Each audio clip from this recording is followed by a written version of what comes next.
Mira, primero es importante que dividamos en dos temas importantes la reforma al Poder Judicial. Una es la reforma al Poder Judicial constitucional y otra muy diferente es lo que hicieron con la reforma a la ley de amparo. Pero supongamos que lo tratan de hacer legal, que en México es muy común. O sea, que el Poder Ejecutivo y el Poder Legislativo se organicen para crear una ley que de naturaleza sea inconstitucional. Pero vámonos a algo peor, porque estamos ante un gobierno que vende la idea de que primero los pobres. Lo que le reconozco al presidente Andrés Manuel López Obrador es estúpidamente lenta y estúpidamente selectiva con la gente que tiene la capacidad de acceder a la justicia.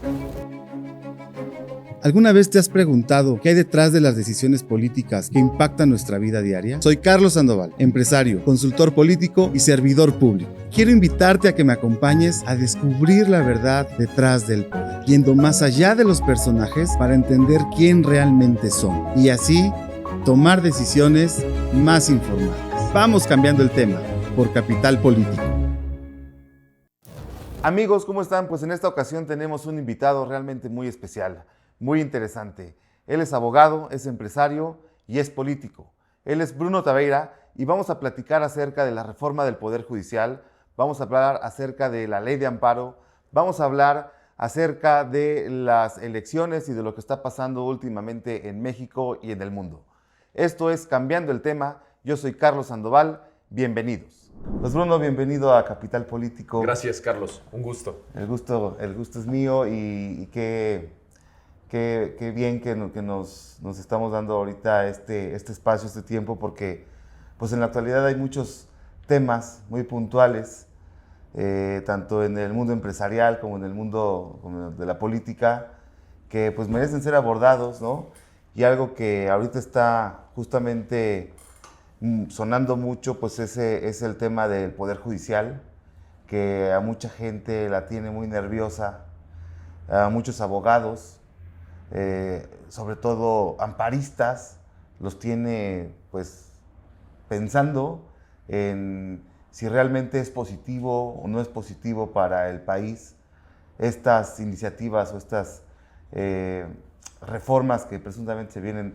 Tú como abogado, ¿qué puedes decirnos al respecto? ¿Qué no puedo decirte, mi querido Carlos? Mira, primero es importante que dividamos en dos temas importantes la reforma al Poder Judicial. Una es la reforma al Poder Judicial constitucional y otra muy diferente es lo que hicieron con la reforma a la ley de amparo. Y te voy a decir por qué razón. Porque a la ley de amparo la mutilaron. Y la mutilaron al quitarle la posibilidad de que puedas suspender la ejecución en el caso concreto de artículos de leyes que estén en marcha. ¿A qué voy? Para que me pueda entender un poquito más tu público. Si el día de hoy el gobierno federal emite una iniciativa, pasa por el Poder Legislativo y el Poder Legislativo aprueba el que a partir de mañana todos los que quieran agua en sus casas tendrán que estar al corriente en todos sus impuestos, por decirte algo. Como cuando vas a verificar o cuando vas a... Es correcto. Cuando vas a hacer la verificación justamente. Que aparte es una ilegalidad. O sea, que te pongan una barrera para cumplir con tus obligaciones, eso es ilegal. Pero supongamos que lo tratan de hacer legal, que en México es muy común. O sea, que el Poder Ejecutivo y el Poder Legislativo se organicen para crear una ley que de naturaleza sea inconstitucional. Pues yo les digo a muchísimos de mis amigos y colegas, no busquemos un Estado de derecho, busquemos un Estado constitucional de derecho. Porque, ¿qué es un Estado de derecho? El Estado de derecho es que obedezca la autoridad a la letra la norma. Pero ¿qué pasa si esa norma es inconstitucional? Es por eso que podíamos acudir al amparo de normas y en el amparo de normas podíamos conseguir una suspensión provisional. ¿Qué quiere decir? Bueno, que si tú como gobierno, regresando al ejemplo que te ponía, si tú como gobierno estableces una obligación extraordinaria para poder recibir agua en tu casa, pues un juez naturalmente diría, se otorga la suspensión provisional. Esa fue eliminada. Ya no hay suspensión provisional. Quiere decir que te tienes que esperar hasta la sentencia del juicio de amparo para determinar si sí o si no, es inconstitucional dicha norma. Pero vámonos a algo peor, porque estamos ante un gobierno que vende la idea de que primero los pobres quitaron los efectos generales de la sentencia de amparo. ¿Qué quiere decir? Que si tú conseguías un amparo en donde decía que esa norma era inconstitucional, causaba efectos para toda la población. Hoy eso lo quitaron y ya no hay efectos generales en las sentencias de amparo. Entonces, si esa ley le afecta a un pobre, el pobre tiene que ir al juicio de amparo para poder obtener los beneficios que tú en su momento o alguien más pudo obtener gracias a irse al amparo. ¿Esas leyes de amparo únicamente son para gobierno o para cualquier ciudadano? Lo que pasa es que el amparo siempre es en contra de actos de autoridad. Siempre. Entonces, obviamente en este caso, hablamos de amparo contra normas. Hablamos de que la autoridad crea una norma y tú como ciudadano te vas en contra de esa norma por inconstitucional. Entonces, obviamente es una ventaja tremenda la que obtiene el poder a través de esta modificación a la ley de amparo. Haciendo el paréntesis, esa es por un lado, esa fue ya aprobada, esa ya está en vigor y ya está afectando a todos los nacionales que estén pretendiendo irse a un amparo contra normas. ¿Esto cuándo se ejecutó? Mira, te mentiría si te doy el dato exacto, incluso subí un video en mis redes sociales, pero fue no hace más de mes y medio. O sea, es muy reciente. Es muy reciente, es muy reciente, sí. ¿Y crees que puede haber algo, un retroactivo, una modificación? No planteo que haya un tema retroactivo. ¿Por qué razón? Porque, para empezar, pocos mexicanos entienden la magnitud de la reforma. Por ahí me están diciendo qué día fue. ¿Cuándo? 14 de julio. O sea, hace 20 días. Hace 20 días. Fue que se aprobó ya esta norma. Pocos mexicanos entienden la afectación de esta reforma. O sea, digamos que es el paso 1 para que no se puedan, de alguna forma, amparar o defender contra las autoridades que emiten las normas. Que emiten las normas. O, las normas que sigan. O decretos. A ver, te voy a poner un ejemplo que pasó. El presidente Andrés Manuel López Obrador prohibió el vape. Los aparatitos para fumar. Que yo, insisto, deben ser malísimos, pero por decreto los prohíbe. Algunas empresas que se dedicaban al tema se van al amparo y obtienen la suspensión provisional e incluso la suspensión definitiva. Y los venden. Y los venden. Okay. Ahorita, si el presidente Andrés Manuel López Obrador saca un decreto en donde determina que el vape es ilegal, ya no va a haber suspensión provisional. Ese amparo ya quedó nulo. No te va a servir de nada irte un amparo. O sea, sí te va a servir, pero hasta la sentencia definitiva, no previa. Entonces, mientras era la sentencia, podían seguir vendiéndolos. Claro, porque tenían una suspensión de un juez provisional hasta que no se determine si es o no. Y antes eso podía aventarse 2, 3, 5, 10 años, La justicia en México, algo que le reconozco al presidente Andrés Manuel López Obrador, es estúpidamente lenta. Y estúpidamente selectiva con la gente que tiene la capacidad de acceder a la justicia. De eso no hay duda. Yo estoy completamente de acuerdo con eso. Y podría ser la puerta de entrada a lo que me preguntabas inicialmente. La reforma constitucional al Poder Judicial, que es otra cosa que la ley de amparo. Pero al fin del día es otra norma. Claro. Es otro mandato del gobierno que ahora ya no se puede amparar, derivado del paso 1 que fue mutilar la ley de amparo. Ojo, sí te puedes amparar. Lo que no vas a obtener es una suspensión provisional y en caso de que tengas efectos positivos a través de la sentencia de amparo, no va a tener efectos para todos los mexicanos. Lo cual para mí es una ley que retrocede un paso de derechos humanos. O sea, si ya tenías una norma que con el simple hecho de tener un amparo o una serie de amparos en favor de la población generaba efectos generales, se acabaron los efectos generales, lo cual afecta a quienes más, a los que no pueden acceder a la justicia. Sí, a la gente que no tiene recursos para poder pagar es demasiado delicado, Carlos, es demasiado delicado porque le pone trabas a esta figura jurídica que es la figura del amparo, que incluso muchos países en derecho comparado han dicho, ¿por qué razón en México hay amparo? Se supone que lo que dice el juez ya es ley, ya es determinante y ya fue estudiado. Pero en México, que no se nos olvide que el amparo viene como una figura de revisión a las autoridades administrativas y a las autoridades jurisdiccionales para revisar que no haya actos de inconstitucionalidad o de ilegalidad en el proceso que en México se da y se da muy frecuentemente. Pero pues sería como un cuento de nunca acabar, porque podrían ahora rectificar al rectificador, ¿no? Pues ahora viene una... Sí, pero no está mal, porque en México el amparo, y te lo digo desde el ámbito profesional como abogado, el amparo da mucha certeza. Que ya lo analice un juez de gran calibre, ¿no? Porque así lo vemos tanto los ciudadanos como los abogados, que ya lo revise un juez federal, que ya revise la constitucionalidad de los actos generados o que revise la legalidad de los actos generados. Y para efectos prácticos te pongo la fotomulta, que en México es inconstitucional, la fotomulta. Desde el momento en el cómo te notifican la fotomulta, es inconstitucional.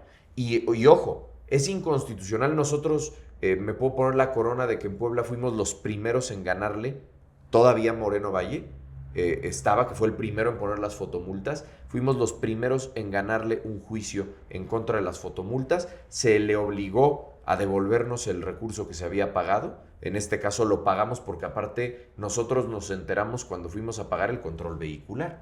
Y la ilegalidad era justamente esa. No me puedes poner un requisito previo cuando yo voy a pagarte otro derecho.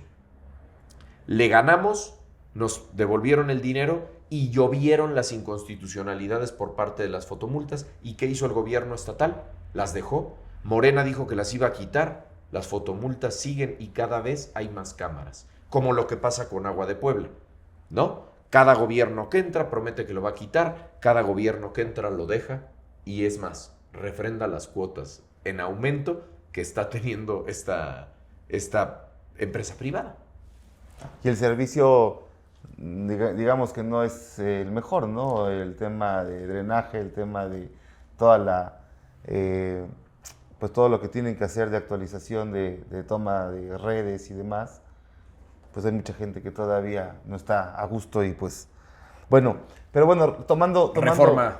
Cambiando el tema, como es el nombre. Nada más que dejamos afuera la reforma. El tema de la reforma Bien. al Poder Judicial. Bueno, el tema de la reforma al Poder Judicial encabeza principalmente los siguientes puntos. Disminuir de 11 ministros de la Corte a 9. Quitan 2. Quitan 2. Quitan las salas. A ver, los ministros de la Corte, digamos que operan en 2 salas. La primera sala, la segunda sala y en pleno. Son las 3 formas en las que los ministros dilucidan los problemas que se presentan ante ellos. Quieren quitar las 2 salas. Quieren que siempre los 9 trabajen en pleno. Esa es otra. Que yo creo que la carga de trabajo va a empujar a 9. Cuando antes estaban dividiendo en 2 precisamente para ser un poquito más eficientes, en este caso solamente va a haber el pleno. Ya no van a existir las 2 salas. Van a ser 9 ministros. Van a quitar el Consejo de la Judicatura y van a poner un centro prácticamente de revisión que viene haciendo lo mismo, o sea, los efectos administrativos y disciplinarios del Poder Judicial. Ahora, también quieren que estos sean electos por voto popular. ¿Cómo es ahora? Ahora los ministros son seleccionados de una terna que presenta el presidente de la República ante la Cámara de Senadores. La Cámara de Senadores lo selecciona y es el que queda como ministro de la Corte. Si no escoge de esos 3, el presidente tiene que mandar otros 3, y si no escoge, el presidente tiene la oportunidad de escogerlo, como fue la ministra Lenia Batres. En este caso, va a presentar una terna el presidente, pero también va a presentar una terna la Cámara de Diputados y también va a presentar una terna el Poder Judicial, y de esos que presenten todos ellos se va a llevar a cabo a través del voto popular. Pero no solamente va a ser con ministros, también se va a aplicar con jueces y magistrados. Y no solamente en el ámbito federal, sino que los estados van a tener un tiempo determinante para modificar las constituciones de sus estados y modificar cómo se va a seleccionar los jueces y magistrados locales. Porque que no se nos olvide que la justicia se divide en dos, federal y local.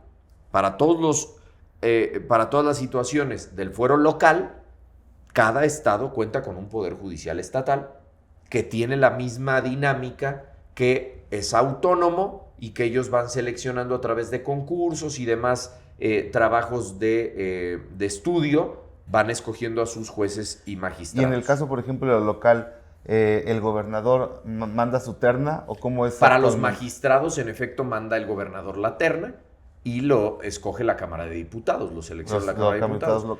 ¿Federales o locales? Locales. Ahora, ¿qué va a pasar? Igual, el gobernador va a tener que mandar su terna, la Cámara de Diputados tener la suya, el Poder Judicial mandar la suya, y de esa selección que hagan, mandar quienes van a irse a ser seleccionados por voto popular. Y mi cuestionante es la siguiente. ¿Sabes cuántos derechos político-electorales se van a violar con este tipo de escenarios? Porque, a ver, yo como abogado puedo llegar y puedo decir, oigan, violaron mis derechos político-electorales porque nunca me tomaron en consideración. ¿Por qué? Porque no me conoce el gobernador o porque no me conocen en el Poder Judicial, pero sí me conoce la gente. Entonces, ¿qué oportunidad me vas a dar a mí si yo quiero ser impartidor de justicia? Y es que en el caso de la justicia yo creo que es un tema más sensible, porque el tema político lo hemos visto, que muchos candidatos saben ganar elecciones, pero no necesariamente saben gobernar un territorio, no necesariamente saben administrar los recursos públicos. Son buenos para convencer masivamente a la gente, son buenos comunicadores, pero no necesariamente son buenos gobernantes. Y bueno, pues hay todos estos contrapesos que un gobernador pues pueden ir de alguna forma frenando cuando no necesariamente es tan buen gobernante. Pero en el caso de un impartidor de justicia, que sepa ganar elecciones, pero que no sepa hacer Es que el impartidor de justicia solamente va a tener una propuesta. Una, Carlos, impartir justicia. La justicia en México, y esto es muy importante que lo entiendan todos mis paisanos mexicanos, la justicia en México no es como la justicia en Estados Unidos. La justicia en México, que es un derecho germano-románico, es una justicia que atiende estrictamente a lo que dice la norma. A diferencia de Estados Unidos, que es regido por el common law, que es un jurado el que determina la culpabilidad o no de la persona. En México no. En México es la estricta aplicación de la norma la que tiene que prevalecer ante todo. ¿Qué puedo prometer yo que voy a ser juzgador que no sea obedecer la norma a la letra, como lo establece y como me es mandato constitucional como impartidor de justicia? No hay forma humana de que salga un juez, porque una de las cosas que plantea la reforma constitucional es que estos puedan hacer campaña política única y exclusivamente con los espacios que les den en radio y televisión. ¿Pero qué va a salir a decir el juez que quiera ser juez? O más bien el abogado que quiera ser juez. Porque estábamos cayendo en el absurdo casi de que no le pidieran a un abogado que fuera juez, ¿no? Pero bueno, la misma Constitución establece que la ley, la taxatividad de la norma es la que se tiene que obedecer. Y la ley dice que tiene que ser abogado. La ley dice que tiene que ser abogado. Si no, ¿cómo voy a interpretar la norma si no tengo los estudios mínimos para interpretar la norma? Pero vuelvo a lo mismo. ¿Qué va a pasar cuando yo diga necesito comprometerme con la gente como abogado? ¿Qué le voy a prometer a la gente que no sea única y exclusivamente voy a impartir justicia? Sí, porque en el caso de un político, pues vamos a mejorar las calles, el tema de la agenda para los niños, el tema de salud, los el grupos tema minoritarios, de vivienda, las minorías, ok. Pero en el tema, ¿voy a ser más justo con los adultos mayores o...? Voy a ser justo, porque no es más justo. O no puede ser más justo. ¿Voy a ser más justo que mi contrincante? O sea, ¿cómo? Voy a ser expedito y legal. Ya lo establece la Constitución. Tienes que hacerlo, ¿no? No, obligatoriamente. Si te dedicas al sector judicial, tienes que ser expedito y legal. Yo sé que en Bolivia hay justamente un esquema parecido. Único país. ¿Funciona? No ha funcionado. Está comprobado que en Bolivia no ha funcionado la selección de jueces y magistrados. Ha entorpecido la impartición de justicia. Yo creo que México no podemos compararlo con Bolivia, definitivamente no es un comparativo. Tampoco podemos compararlo con Estados Unidos porque el sistema judicial es diferente, pero sí tenemos dos naciones importantes en impartición de justicia que aparte son a las que históricamente nos remontamos. Alemania, España, porque del nombre lo dice, germano-románico es nuestro sistema judicial. Y nuestro sistema judicial tiene una historia. No es nada más porque se les ocurrió a los constitucionalistas en 1917 decir que tenía que ser taxativa la norma, que tendría que ser obedecida a la letra. Fue por algo y fue por una historia de cientos de años. Tenemos que respetar la taxatividad de la norma. ¿Y cuál es entonces el beneficio que el presidente o que el grupo político que representa al presidente tiene? O sea, ¿qué gana? ¿Qué gana políticamente? Porque entiendo que desde esta perspectiva pierde México la capacidad de tener un sistema de justicia, pues digamos, más autónomo, más certero. Pero entonces, ¿cuál es la ganancia política de la contraparte? ¿Por qué lo hacen? Mira, yo creo que tú lo acabas de decir. La ganancia es política, no es en impartición de justicia. La ganancia que están adquiriendo es 100% política. ¿Por qué? Porque vemos un presidente que le encanta todos los días tener con quién enfrentarse. Le encanta exhibir a los jueces que por una u otra razón están tomando determinaciones que pudieran ser legales, no bien vistas, pero sí legales. Porque aparte también, y creo que tú me lo puedes entender más que nadie, a nivel mercadotecnia, no importa cómo des la nota. Lo que importa es cómo entienda la gente esa nota. Y puede tener 10 variantes completamente diferentes. Hemos visto que el presidente Andrés Manuel López Obrador sale a decir, es que el juez tal fue y dejó en libertad a tal delincuente. Espérate, ya tú como presidente lo estás determinando como delincuente. Si el juez no pudo porque las fiscalías, y esto también es algo súper importante, Carlos, las fiscalías se están burlando de la reforma al Poder Judicial, porque las más ineptas son las fiscalías, las que no tienen la capacidad de integrar las pruebas, las que tienen una cantidad de trabajo absorbente con tan poquito presupuesto que se les da, son las fiscalías. ¿Qué pasa si yo como fiscal llevo con 3 pruebas con el juez y lo quiero inculpar? No puedo, porque no tengo las pruebas suficientes. Y la tarea del juez es decir, señor fiscal, usted no me presentó las pruebas adecuadas. ¿Quién es el que está faltando en el deber ser de la carrera judicial o de la carrera de justicia? Porque las fiscalías son autónomas, con un presupuesto casi nulo en comparativo. En Puebla, me parece que la Fiscalía de Puebla tiene un presupuesto del 5% del total del presupuesto. Pues ¿cómo va una fiscalía a poder dar herramientas para que el Poder Judicial entonces determine la culpabilidad o no de un delincuente? Porque a todos nos va a gustar cuando estemos en un escenario enfrente de un juez, que el juez tenga las pruebas y los elementos concretos para determinar si es o no es culpable. Porque las cárceles también se llenaron de inocentes y por eso vino la reforma al sistema penal, que antes era inquisitorio y ahora cambió, porque ahora eres inocente hasta que se te demuestre lo contrario. Antes era lo contrario. Tú eras denunciado y tenías que probar tu inocencia, lo cual violaba derechos humanos y violaba tratados internacionales, que por eso se hizo la modificación en el 2016 como límite.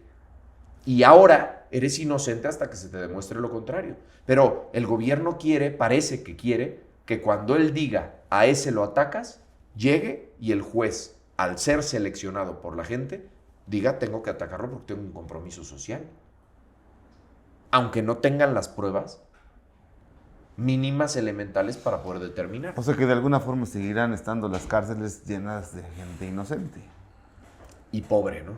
Desgraciadamente. Desgraciadamente la justicia creo yo que va a seguir siendo para los ricos, la justicia va a seguir siendo selectiva y por supuesto que la mano hoy que existe en la política dentro del Poder Judicial, a razón de ayudarlos los va a perjudicar. No quiero decir que el Poder Judicial sea bueno. El Poder Judicial es muy malo. Que tiene que haber una reforma al Poder Judicial de fondo. Pero que sean seleccionados o no, yo lo veo más como un tema político publicitario que un tema en que realmente vaya a dar resultados al Poder Judicial. O sea, por ejemplo, tendría que ser una reforma a la cuestión administrativa. Claro, necesitan lana. Los jueces necesitan lana. Los jueces necesitan ganar muy bien para que disminuya el tema de la corrupción. Los jueces necesitan tener menos asuntos por juez. Como los fiscales necesitan tener más ministerios públicos o fiscales que puedan investigar, porque son muy pocos. Tú llegas a presentar una denuncia y están retacados de carpetas en toda su oficina, se sientan en los expedientes, es ridículo. Pero vamos a analizarlo desde esa perspectiva real. Te lo estoy diciendo como abogado, no como político, te lo estoy diciendo 100% como abogado. La cantidad de trabajo que hoy tiene un juez o tiene la fiscalía es absurda, es demasiado, porque aparte vivimos en un país sumamente inseguro y sumamente ventajoso, en donde cuántos arrendadores hay que no les pagan su renta y que no pueden sacar al inquilino. En Estados Unidos es muy pragmático. Tú llegas con el sheriff de la zona, le dices, oye, no me ha pagado renta en 2 meses. ¿Ah, sí? Mañana voy y le pongo, yo como sheriff, le pego una cartulina en su puerta y le digo, si en los próximos 3 días no te pones al corriente, tus cosas serán sacadas de la casa a costa tuya. Llega el sheriff, no pagó, saco las cosas, las pongo en la calle y hay de ti donde no me pagues los gastos para poner las cosas en la calle, porque te meto a la cárcel. En México, ¿qué pasa? Eso es despojo. Tengo que ir con un juez, tengo que presentar la demanda, me la tienen que admitir, lo tengo que emplazar, ahí ya se me fueron 4 meses. ¿Por qué no hacemos más pragmáticas las cosas? ¿Cuáles son los delitos o cuáles son los abusos a la propiedad que más existen en México? Y ante esos hago una reforma en la ley y establezco juzgados específicos para que puedan salir las cosas rápidas. ¿Para qué le voy y le meto a un juez civil el incidente de lanzamiento que se va a tardar 7 meses, que tengo que ocupar de su tiempo, de su conocimiento, cuando puedo hacer un muy juzgado práctico, especializado en eso y que lo saquen en 3 días? ¿Por qué? Porque estamos entorpeciendo nosotros mismos a la norma. ¿Y con eso se va a entorpecer más? Yo creo que el simple hecho de que haya una temporada publicitaria y que lo único que haga sea distraer al Poder Judicial de tener que llevar a cabo sus tareas, eso lo va a entorpecer. Y te quiero contar una más de las reformas que te he planteado, y es justamente que para el ámbito fiscal, el juez no tarde más de 1 año en determinar. Para temas fiscales. Y para temas penales, más de 2. Para temas civiles no establece nada. Pero ¿cuál es la intención del presidente? Cobrar. Quiero cobrar más rápido. Quiero que en 1 año me resuelva el juez si puedo cobrar o no yo SAT. En 1 año. Eso sí, si somos privados y yo le quiero cobrar una deuda a otra persona, ahí sí se va, que se lleve 10, 15 años. Pero si es fiscal, quiero que salga en 1 año. ¿Cuál es la intención del gobierno? Dinero rápido. Para mí, gobierno. No certeza, ni derechos humanos, ni beneficio para los pobres. En eso va a enfocar la reforma al Poder Judicial. ¿Y quiénes son los que participan en esta reforma? O sea, el presidente, al emitir o hacerlo, al politizarlo. El presidente, la ministra Lenia Batres, que ahora tiene sus discursos, que vende la idea de que esto es maravilloso y que eso es lo que se tiene que hacer cuando no sabe ni siquiera cuántos artículos tiene la Constitución Política. Apenas hizo una declaración donde decía que tenía 197 artículos la Constitución Política. Es política pura. Es distraer a la gente de lo que realmente está pasando. Es distraer a la gente de lo que pasó con la ley de amparo. Es distraer a la gente de que el fondo de la reforma al Poder Judicial es que cualquier problema fiscal en un año ya tenga quién debe y cómo le debe y cuándo le tiene que pagar. Eso es lo de fondo. Pero eso no es lo que realmente importa. Lo que realmente importa es la cantidad de gente que está esperando justicia y no la tiene. Y ante eso no hay ninguna propuesta clara. Eso no va a cambiar. No veo que en esta situación se intente modificar. Oye, bueno, y avanzando un poquito con la plática, ¿tú cuánto tiempo llevas ejerciendo el tema de abogado? Yo tengo con este despacho 12 años. 12 años. ¿Y con este despacho empezaste? Con este despacho empecé y con este despacho me voy a quedar porque ahí vamos. Yo he ejercido siempre en materia corporativa, principalmente es en la defensa de los empresarios. Ahora que intentamos una carrera política, nos metimos un poquito en la ayuda a mujeres que son víctimas de falta de pago de alimentos, entre otras, pero nuestro fuerte siempre ha sido el tema corporativo. El ayudar al empresario a distintas... Siempre. Ante los abusos de autoridad, ante problemas fiscales, administrativos, laborales también, etcétera, etcétera. Esa siempre ha sido la naturaleza del despacho. Y platícame un poquito más, previo al despacho, ¿dónde tomaste vuelo? ¿Dónde tomaste experiencia? No sé, terminando la carrera, ¿abriste luego tu despacho? No, fíjate que yo durante la carrera trabajé para Bicola. Yo antes no necesitabas credencial de lector para litigar en materia laboral. Antes tú podías llegar con tu tarjeta, perdón, no necesitabas cédula profesional. Tú llegabas con tu identificación oficial y con que fueras mayor de edad podías defender. Estaba lleno de coyotes afuera de las juntas de conciliación y arbitraje defendiendo empleados o empresas sin ser abogados. Y yo era uno de esos coyotes, mi estimado Carlos. Ok, ahí, no, pues entonces ahí te... Yo ahí me curtí en el tema laboral, sin duda, y también siempre me ha gustado el ámbito empresarial, y pues el mismo camino de la vida me llevó a ir defendiendo empresas. Yo ya llevaba una u otra empresa pequeña que los defendía laboralmente antes de tener cédula, pero yo ya litigaba en la carrera. Yo ya litigaba a nivel nacional, porque de repente me tocaba ir a representar algunas empresas a San Luis Potosí, a Tabasco, Ciudad de México, Cuernavaca, Torreón. Recorrí prácticamente todo el país defendiendo empresas, y por eso es que me gustó iniciarme en el ámbito laboral corporativo. Así arrancas. Así arranqué. Ya cuando me titulo, yo empiezo mi despacho como Corpus Lex y Bruno Taveira y Asociados, y ya me enfoco directamente en el tema de la defensa a la empresa. De hecho, nosotros participamos muy activamente con toda esta reforma en el 2014 del 69B de la compra de facturas, que nosotros les decíamos a los empresarios: no compren facturas. De verdad viene un ataque importantísimo con el tema de la facturación electrónica, de la incorporación del 69B, ahora el 69B bis y otros. Yo tomo una superespecialización en Barcelona, España, justamente en delitos tributarios. Y entonces me empiezo a enfocar muchísimo en la defensa a través de esa vía, porque desde el 2014 ya se veía que el gobierno empezaba a atacar al empresario ya no de forma administrativa, sino penal. Ya era: desconozco tu factura, tú compraste una factura. Esa factura fue apócrifa o fue simulada, y entonces me voy sobre de ti por esa vía. Obviamente los empresarios mucho más espantados, y hasta la fecha se mantiene ese escenario que le convino mucho a la política. Claro. O sea, yo no veo que modifiquen eso. Más bien sigue cada vez más fuerte. Oye, y así, por ejemplo, platícame de algún asunto que te haya así dejado como... ¿Mal sabor o buen sabor de boca? No, buen sabor de boca, sí, pero que haya sido a lo mejor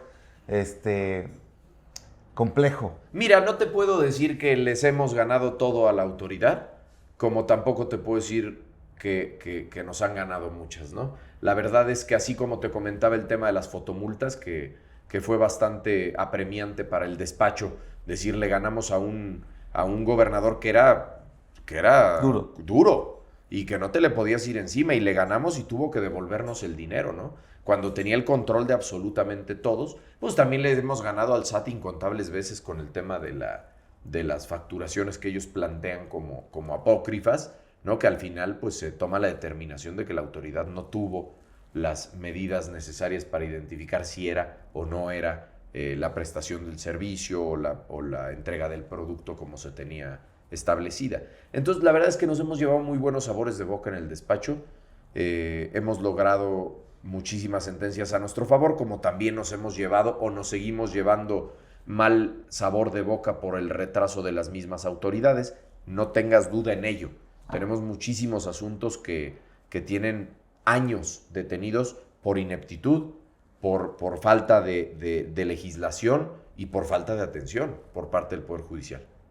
Oye, y en tus aspiraciones políticas, después de este proceso electoral, ¿cómo lo viste? Cuasi nulas, mi querido Carlos. Ya casi te podría decir que mis aspiraciones políticas están enterradas en el... Sí, de plano, o sea, no intentarías, a partir justamente de estas elecciones, empezar a lo mejor a hacer más presencia en tierra o hacer más presencia en algún sector, en algún grupo, Mira, para poder representarlo. Tenemos una tarea muy importante, Carlos, ahorita, que viene la reforma al Poder Judicial y que lo que está intentando el presidente es publicitar a los jueces, porque los abogados nos vamos a tener que publicitar. Y yo no olvido mi raíz económica, mi raíz profesional viene del despacho y no la voy a dejar nunca. No la voy a dejar por el oficio de la política. La política era un oficio extraordinario, era un oficio en donde yo con ideales me sumé a un proyecto en el cual confío y confiaré, pero no mi intención es volver a la política. Mi intención evidentemente va a ser generar un contrapeso que ahora me toca, generar una marca personal que ahora me toca, porque nos va a tundir un juez público. Entonces, ante un juez público, ¿qué necesitas tú? Si yo te voy a defender, un abogado público. ¿Y tú no te verías como un juez público? No, nunca en la vida. ¿Por? Porque no me veo en el sector público. O sea, no quitaría mi libertad como abogado litigante para irme a meter a una oficina de gobierno bajo el escrutinio. Me tengo que comprometer. Aparte, déjame te digo algo. Llevo 12 años en una carrera de defensa privada, no de impartición de justicia. Y sí considero que se necesita toda la experiencia para la impartición de justicia. Que es justamente el problema que se plantea, ¿no? Claro. Entonces no me veo como impartiendo justicia. No, Carlos, no me veo impartiendo justicia. Sí me veo como un juez público. Sí me lo demanda la necesidad para poder dar una atención a mis clientes prioritaria. No me veo en el tema político porque me va a demandar demasiado tiempo, esfuerzo, el poder hacerlo de forma profesional, pero si se me olvida mi raíz, pues se me va a olvidar todo. Si después de eso, después de lograr ese balance entre lo público y lo privado como abogado, pues bueno, ya veríamos, ¿no? Pero realmente no es mi intención vivir del sector público. Oye, ¿y cómo ves la oposición actualmente? Pues veo una oposición muy débil, veo una oposición deprimida, porque después de la tunda monumental que nos llevamos contra Morena, pues creo que a pocos les queda la garra y el ánimo de seguir emprendiendo una batalla. Yo prácticamente me fui desanimado. Fueron meses de levantarme 6 de la mañana y acostarme 1 de la mañana caminando, convenciendo, sin voz, pues para que al final no haya tenido el resultado ni siquiera que esperábamos, ¿no? Y el resultado que se obtuvo, independientemente de que haya un presunto fraude o no, o un presunto trampa,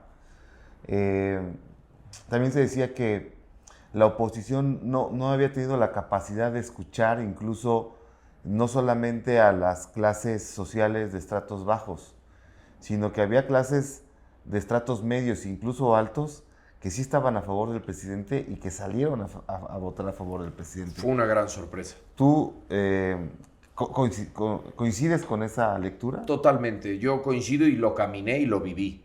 O sea, yo sí te puedo decir que muchísima gente, y ojo, que se veía beneficiada. A ver, no podemos olvidar que muchos actores políticos hoy de Morena son grandes empresarios de ese sector privado que de alguna manera creíamos que iba a estar de este lado, sin embargo, pues se vio beneficiado por el poder público y fue corriendo hacia los brazos del poder público. Muchísimos de los que hoy en día están no son el perfil del presidente Andrés Manuel, no son el perfil de Morena siquiera, son un perfil de ultraderecha real, Carlos, que hoy está ejerciendo el poder con una bandera de progresista, de izquierda, cuando lo menos que tienes es ser progresista o de izquierda. Cuando en el transcurso de tu trayecto profesional y empresarial defendiste a un empleado. Al contrario, ¿no? Al contrario. ¿Cuántos pleitos tuviste con empresarios? Y hoy, pues ya te vendes con la bandera de que vamos a defender a los empleados. Está bien. La gente se lo compró. Y como dice el presidente, la gente no es tonta. Tonto es el que cree que la gente es tonta. Veamos. Yo espero que le den resultados a la gente de a pie, que volteen a ver a la gente de a pie y que no se vuelva una política nuevamente de populismo de izquierda, pero con ejecución de derecha. De derecha. Oye, ¿y qué, de alguna forma, cómo concluirías o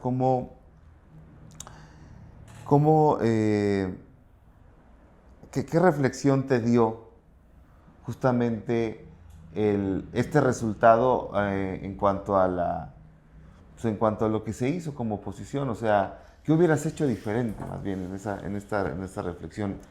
Yo creo que había poco que hacer cuando tenías un gobierno, cuando hubo una elección inequitativa. Definitivamente se tienen que modificar muchísimos patrones del gobierno actual, como por ejemplo los programas sociales publicitados desde el primer día del mandato de Andrés Manuel López Obrador hasta el último día. Un presidente que salía todas las mañanas a atacar de una u otra forma indirecta o directa a la oposición. Perdóname que te lo diga, pero sí actores dentro de la oposición fuertes, personajes, líderes reales. Xóchitl Gálvez no era un liderazgo real, era una senadora que pocos conocían, era una senadora que no dudo que tenga su trayectoria positiva y como mujer exitosa, pero nadie la conocía, nadie sabía quién era, no llamaba la atención de la gente, no atraía al público. Que no se nos olvide cuando México dejó 60 años del PRI con Vicente Fox, ese personaje con sombrero, con botas, que hablaba aguerrido, con groserías, que lideró a toda la gente que salió a votar en favor de él y ganó monumentalmente. Pero era una persona que llamaba la atención de la gente, era un personaje hecho a la usanza mexicana, que realmente llamaba la atención del votante, contra una Xóchitl Gálvez que pues no sabía expresarse muy bien, no encendía al público, que no tenía un liderazgo nato, que no me ofrecía algo más que lo que me ofrecía Morena. Continuar con los programas sociales. Ajá, ¿y tus ideales? Que tenían miedo, la oposición tiene miedo de decir que es provida, tiene miedo de decir que está en contra de los efectos radicales del progresismo. Tienen miedo. Y vemos ganar actores radicales. Ahí tienes a Argentina con Javier Milei. Es un radical de derecha, pero que ganó. México en su momento va a necesitar un radical de derecha. Pero te das cuenta que es más que un personaje, es una ideología la que estaba como en juego, ¿no? O sea, porque al final de cuentas, por la parte del oficialismo, pues la hoy presidenta tampoco era una candidata que incendiara al público. No. Obviamente tenía otra investidura y otra preparación, Y el otra arrastre. trayectoria y el arrastre del presidente. Pero hablando de candidato contra candidato en cuanto a liderazgo, en cuanto a poder enganchar a la gente y motivarla, yo creo que Ninguna. ninguna, ¿no? Ninguna Realmente. piedra. O sea, podrían estar las dos debatiendo y la piedra encendía más el público que cualquiera de las dos candidatas. Estoy claro en ello. Entonces aquí en este caso no fueron las personas, o sea, ni los personajes, fue la ideología de un arrastre que sí efectivamente puede haber sido Inequitativo.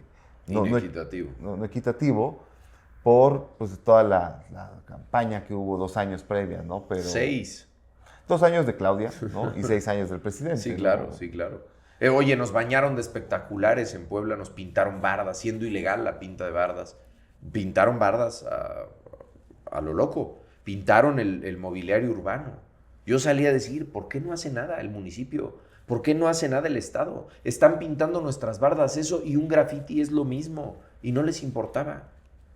Tapizaron la ciudad, la tapizaron de publicidad. El país. El país, eso no se vale. Eso no se vale. Pero, pues si tenemos un Congreso subsumido al poder, tenemos un Poder Judicial subsumido al poder, tenemos un Tribunal Electoral subsumido al poder, nos toca pues, una democracia hegemónica. Oye, y mucho se habla que el día D es un día muy importante, porque es cuando también, pues, se terminó todo el trabajo propagandístico, discursivo, mercadológico, y es cuando realmente se tienen que cuidar las manos los unos a los otros. ¿Tú cómo percibiste el día D por parte de todos, por parte del oficialismo y por parte de la oposición? ¿Crees que también hubo garra ahí? ¿Te refieres al día de las elecciones? Al día de las elecciones, claro. Yo percibí una fuerza colectiva grande. La verdad es que percibí una fuerza colectiva grande. Vi muchísima gente saliendo a votar por propio mutuo. Y eso me emocionó al principio y después dije, ah, caray, no, la gente, el voto oculto estaba a favor, pero del oficialismo. O sea, que yo haya vivido el ver compra de votos o que yo de forma directa no me llegaron por un montón de circulares mediáticas que si aquí se están pagando los votos, que si allá, que lo de siempre, ¿no? O sea, creo que en todas las elecciones se vive ese tipo de escenarios o ese tipo de dinámicas.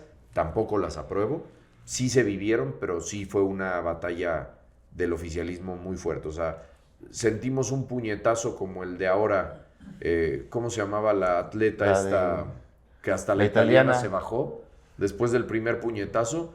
Así yo sentí el día de las elecciones. Sentí el puñetazo y dije, ya no hay para dónde movernos. Sí, pero increíble, ¿no? Porque no solo en Puebla, sino en Yucatán, en Veracruz, en Morelos, o sea, en otros estados. Veracruz. En Veracruz. Pues, Veracruz, con todos los escándalos de corrupción de esta Rocío Nale. Y aún así arrasó. ¡Qué impresión! El pueblo. El pueblo. Pues sí. No me sorprende. El pueblo ratificó al priismo durante 60 años sin que el priismo diera un resultado positivo. La verdad. Y hoy ratifica a Morena con lo mismo, con programas sociales. ¿Cuánto tiempo le echas a Morena? Dicen que dura 21 años una dictadura de este estilo. Dicen, ¿no? Es más, lo dice este amigo de Javier Milei, ¿cómo se llama? Agustín Laje. Ah, Laje. Dice que 21 años naturalmente dura una dictadura de este estilo. Que O sea, no es una... Son tres administraciones más 4 añitos. Yo creo que nos tocan 3 añitos. 4 administraciones. 4 administraciones. Ya empezamos con Andrés Manuel, Claudia, y 2 más. 2 más, para que la gente se dé cuenta que viene bien o que no. Porque, ojo, México, quiero ser muy claro en esto, México nunca ha tenido un cambio de régimen. Tuvo un cambio de nombre. Se llamaba PRI, ahora se llama Morena. México no ha cambiado. ¿Y hasta dónde crees que, por ejemplo, la expectativa que tenían cuando mencionabas a Fox, que era muy alta, que era el liderazgo, señor grandote, bigotón, dicharachero, y que al final, ¿qué pasó? ¿Crees que haya habido una decepción ahí y que por eso ya no crean tan fácil en una oposición? Pues no, porque después vino Felipe Calderón, inmediatamente. Y yo creo que Felipe Calderón, la verdad, ha sido un buen presidente. Yo creo que estaba combatiendo al crimen organizado, de alguna manera. No se le dio continuidad. México necesita un embate al crimen organizado importante, porque el crimen organizado está inmerso en empresas de renombre, en políticos de renombre y en grupos sindicales de renombre, y están metidos en todo. Bueno, pues ya agarraron al principal, ¿no? Ya lo tienen, entonces, bueno, no, pican la cresta uno y salen 49, ¿no? Lo dices por el Mayo Zambada. Claro. Mira, yo creo que decir que ya agarraron al principal sería un poco ilógico, porque a sus 75 años de edad, considero que por lo menos ya había 7 abajo que movían las cuerdas. Y esos 7 abajo, oye, dicen que el Mayo Zambada estuvo desde los 16 años metido en el tema de las drogas. Fueron 60 años. 60 años dedicándose a las drogas, y México nunca lo agarró, ni Estados Unidos. Después de 60 años lo agarra Estados Unidos. Tampoco es una victoria para Estados Unidos, ¿eh? No puede ser una victoria después de 60 años agarrar al criminal más buscado. Algo dejaste operar y algo sigues dejando operar. Y en 60 años que el Mayo no haya dejado sucesores, me resulta infantil. Y lógico, no conozco del tema, también sería no muy profesional de mi parte hablar de ello, pero mi lógica como ciudadano me dice, ahí hay muchos más. Pues debe haber, ¿no? Pues, que luego incendiaron en el norte gasolineras, y en Sinaloa hubo, en los panteones, se robaron cuerpos, y, o sea, hubo todo un... 75 años, Carlos, con cáncer terminal, con diabetes, con hipertensión. Híjole, ¿no habrá dicho ya? Yo no creo que dure más de 3 años en la cárcel, ¿eh? Con las condiciones de salud con las que se reporta, 3 años se me hacen mucho. Él mismo pudiera haber dicho, ahora sí me entrego para que no me ataquen este tipo de empresas y este tipo de dinámicas que tienen que mantenerse vivas por mi familia o por algunos intereses económicos. Pues me entrego a mis 75 años, ¿ya qué más puedo hacer? Cualquier susto me va a matar en la cárcel. También iba el hijo mayor de Joaquín, ¿no? Que bueno, eso está por verse si no fue una entrega pactada o no. Hasta ahorita hay ya información, hoy Latinos lo sacó, hay información de que ya había contacto desde antes de que saliera la aerolínea del hijo del Chapo Guzmán con gente de Estados Unidos avisándole que ya iban para allá para que se llevara a cabo la detención. Entonces, que estén vendiendo una vendetta, porque sabemos que también la justicia en Estados Unidos lo permite, que se haga una vendetta simulada para evitar reacciones siempre y cuando sea un testigo protegido, se da, y sabemos que se da bien. Entonces, todavía no podemos asumir cargas cuando te digo, las negociaciones pueden estar en pleno... Oye, y ya para ir cerrando un poquito, ¿cómo ves a los nuevos gabinetes que han estado saliendo, tanto de Claudia, y bueno, hoy salió de Puebla 3 funcionarios de Alejandro? Siempre he dicho que los primeros años del gabinete son pactos políticos y después del segundo año se ve la verdadera necesidad de un gabinete fortalecido. Yo creo que pues, no es de sorprendernos de nadie, son gabinetes que caminaron en la campaña política con ellos, que publicitaron la marca y que sin duda tienen un pago político. Desgraciadamente no vemos un gabinete capaz, no vemos un gabinete que realmente tenga figuras capaces de llevar a cabo a México un buen puerto. Por ejemplo, tenemos un ministro que renuncia sin tener la posibilidad de renunciar y que ahora es seleccionado por la presidenta como para el buen gobierno y funcionamiento, un Saldívar. interinstitucional, que es Saldívar, y pues no tiene la capacidad. Yo creo que lo agarró porque lo conoce. Pero mira, yo creo que hablando de Saldívar, él a diferencia de muchos otros ministros, ha sido de los únicos que ha politizado su personaje, su imagen y ha encontrado en las redes sociales un nicho de comunicación importante y lo ha ejercido. Que lo han aceptado. O sea, lo han ejercido y lo han aceptado y que pues todos tienen la posibilidad de salir y hablar y explicar y todo. Y tampoco lo han hecho, o sea, han dejado pasar las oportunidades en ese sentido porque tampoco está regulado ni tampoco está prohibido. Entonces, digo... Él ha hecho lo que le corresponde, es libre de hacerlo. Ha tenido la aceptación de la gente porque también está la ministra Lenia Batres que se ha intentado colgar de esta idea progresista y no lo ha logrado. No ha logrado la aceptación que logró un Saldívar, por supuesto. Y pues veamos qué pasa, pero no veo un gabinete estructurado con capacidades. Veo un gabinete estructurado con pagos políticos, con pagos de campaña. Tú me ayudaste, tú me trajiste tantos votos, tú hiciste esto, tú hiciste el otro, te toca tal puesto, a ti te toca tal puesto, a ti te toca tal puesto. Vamos a ver si tienen realmente las capacidades para hacerlo. Yo te pregunto, si tú vas a abrir una empresa, ¿tú vas a seleccionar a tus mejores amigos? ¿O vas a seleccionar a la gente competente para que tu empresa llegue al puerto que merece? Yo le exigiría a mis gobernantes, porque aunque yo haya sido parte de la oposición, hoy mi gobernador se llama Alejandro Armenta y mi presidente se llama Claudia Sheinbaum. Y mi presidente municipal se llama Pepe Chedraui. Y quiero exigirles que hagan lo mejor por Puebla. Me tocará ser como ciudadano responsable para que las cosas lleven a un buen puerto. Pero yo lo que me toca ahorita es exigirles a ellos, porque ellos son los mis representantes, que hagan las cosas bien. Desear que les vaya bien, que le vaya bien a Puebla, que le vaya bien a México. Así es. Y exigirles que hagan las cosas pues bien, ¿no? Con responsabilidad y con profesionalismo. Así es. Oye, pues mi querido Bruno, qué charla tan interesante. Abarcamos varios temas. Qué gusto que hayas compartido todo esto de tu experiencia y tus puntos de vista, muy rico. Y espero que, pues, cuando gustes, la puerta está abierta aquí en Capital Carlos. Político Te lo agradezco.